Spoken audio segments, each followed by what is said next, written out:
பயன்படுத்துவாங்க. அப்போ 3வது நாள் போகணும். 3வது நாளும் சில விஷயங்களை அவர் பாட்டு பேசுவாரு. தாய் தந்தை பிள்ளைகளை வந்து பேச்சை கேட்கக்கூடாது, பிள்ளைகள் தாய் தந்தை பேச்சை கேட்கக்கூடாதுன்னு சொல்லிட்டு ஒரு ஸ்பீச். உங்களோட நீங்க இந்த பூமியில பிறந்தது தனி ஆளு, நம்மளாம் ஆன்மாக்கள், நீ வந்து உங்க அப்பா அம்மாவை சார்ந்து இருக்கணும்னு அவசியம் இல்லை, உன் வாழ்க்கையை நீயே தீர்மானிச்சுக்கலாம் அப்படின்னு சொல்லி திருமணம் ஆகாத பசங்கள்லாம் சொல்லும் பொழுது அதுங்க என்ன பண்ணுது, வேற மாதிரி வாழ்க்கையை வந்து தீர்மானிச்சுக்குது. இது ஒரு சட்டப்புறம்பா இருக்கு.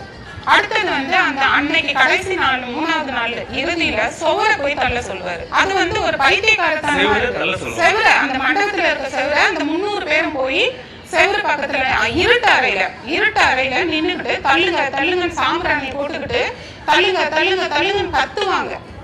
ஆடியோ போட்டுட்டு சினிமா பாட்டு போயிட்டு இருக்கும், போட்டுட்டு தள்ளுவாங்க. நமக்கு ஒண்ணுமே புரியாது. செவரு தள்ளுனா எப்படி சார் இதுவாகும்? ஆனாலும் தள்ளணும்.